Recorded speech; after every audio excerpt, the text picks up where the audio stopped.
All right, now we're going to get into some stroller training. So first I'm going to go over the different types of strollers so you can get familiar with them, not specific brands. So we're just going to get a little bit of knowledge on each different one and kind of what they're good for. So to start off, this is a single and a double. Now with these, you're not going to be able to move the seats. You don't have a lot of flexibility. You don't have a lot of versatility. But they're really nice because they're typically a little bit more lightweight.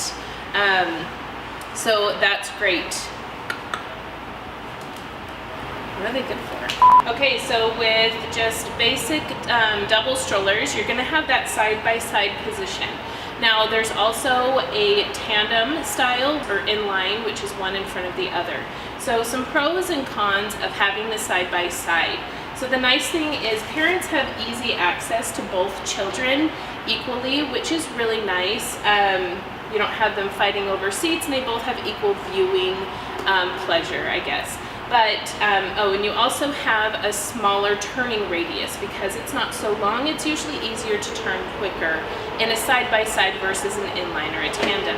Now, some of the downfalls of it is because it is wider, it's going to be a little bit harder to get through doorways. Having said that, all side-by-sides are doorway approved. Ha! Boom, baby! You're going to be able to get them in through a basic doorway. If you have a more narrow doorway, obviously it's not going to be able to get through. But they're also not ideal for shopping. So if you're going shopping at the mall, it's going to be a little bit harder to maneuver in and out of clothing. So those are kind of the pros and cons of the double stroller. Okay, so a tandem style double stroller. So there are pros and cons to these as well. So one of the pros obviously is that it's more slender, so it's going to be easier to get in and out of clothing racks, in and out of doors, that sort of thing. And then it's also typically going to be more versatile. The only ones that we carry are modular, so you're going to be able to change the seats out, make them rear facing, whereas in a double side-by-side, you're not going to be able to switch out the seats to fit the needs of your family. So those are the pros. The cons are, because it's longer, you're going to have a wider turning radius, so it's not going to turn quite on a dime. However, the ones that we have are actually really nice. I don't have any complaints with that. They also, side-by-sides are going to fold wider, but tandems are going to fold typically longer. So in general, they're going to be longer than your side-by-side, and they're typically going to be a little bit fatter. So they're going to be, I think, overall bigger, just not as wide. There was one more con, I don't remember what it was. And the last con, I guess, of a tandem is that you don't have equal access to your kids. So with the double, you can access them equally, whereas this one, it can be a little bit awkward. One's a little bit lower, one's higher, and you have to get around the seat. Okay, the next kind of stroller that I'm going to talk about is a modular stroller that might not be super familiar to you.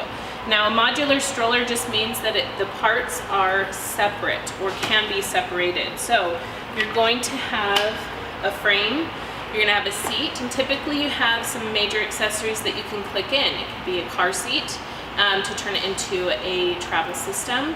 It could be a bassinet. So it really has the most versatility with a modular stroller. Also, it gives you the ability for the seat to be rear facing, so when they're little tiny babies, they can be facing you, and as they get older and they are more interested in the world, they can face away. And so you're going to get the most versatility with a modular stroller. Now they do tend to be a little bit heavier just because they're going to accommodate different accessories, and then it also is going to come in a double version. So you have two seats that can be forward facing or rear facing, and so there you can really get any configuration that you want. You can turn them both facing each other, both facing away. And so that's really awesome to have that flexibility, especially when you have two little busy kids. Now you can also put in car seats. So you can put in two car seats, put in two bassinets. And that really just depends on the brands, which we'll cover more in depth later. Okay, so the next stroller style is going to be a jogging stroller. Now it comes both in a single version and a double version. Most of them are going to be side by side. However, there are some inline, and I say some, I mean there's one that I know of, maybe two, that's an inline jogging stroller, which I prefer because it has a smaller footprint. But the only ones that we have right now are side by side. Now, what makes a jogging stroller? So it needs to have 3 characteristics to be a jogging stroller. So it needs air-filled tires, and so it will be similar to a bike where you're gonna actually fill it and pump it up. That can be inconvenient if you're not actually using it as a jogger, just because they will deflate over time and you have to keep them pumped up and keep a pump with you in the stroller just in case. It's also going to have, or needs to have, better suspension. And so what that's going to do is absorb the impact from that jogging motion. And then also the front wheel will lock into place so that, just like that, so that it's going to stay in a straight line without needing to make a whole lot of effort to keep going straight that you're going to have with most strollers.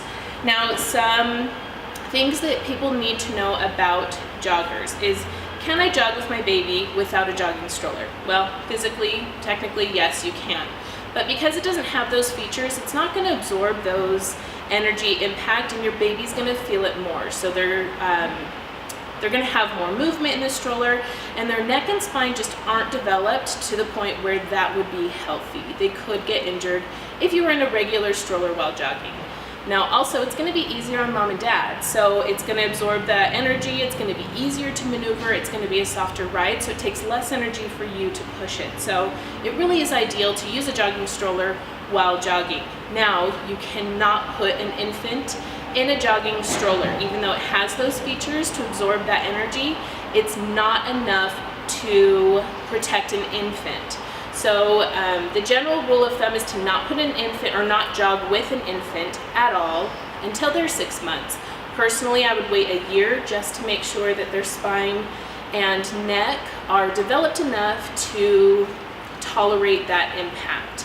And that does mean even if they're in a car seat. So if you use an adapter and put a car seat in, you still need to wait till they're at least 6 months to jog with a child in a jogging stroller. Okay, and so our last category is lightweight strollers. Now, they're not for everyone. I'll talk a little bit about what they're perfect for, but we have 2 different types here. This one is an umbrella stroller, and so what that means is it collapses in 2 directions. Let me show you what that looks like. So it's going to go in as well as collapse. And so what that does is give you a pretty compact fold. It's going to keep it lightweight. This stroller, I feel like, is ideal to just keep in your car. It's small enough, it's easy to carry around if you need to, but this particular one maneuvers pretty well. One thing to consider with most umbrella strollers is the handle height. With this one, it's awesome. It's very comfortable even if you're really tall. Most umbrella strollers are going to be pretty low, and that's going to hurt your back over time. So it's just something to consider with umbrella strollers. Typically, they're going to have a J-shaped handle, and they're typically separated. They're also going to have harder, smaller wheels. So you don't want to use those on all-terrain, but we're going to cover different wheels in a little bit. And then this one is considered a travel stroller. This one is designed specifically for airline travel, so it has a nice compact fold. So you can stroll it straight to your gate, fold it up, and take it onto the plane, which is awesome. I wouldn't really recommend it as an everyday stroller because it does have really small, hard wheels to give it that lightweight, compact fold. It's not going to be ideal for maneuverability, but it's great for small trips.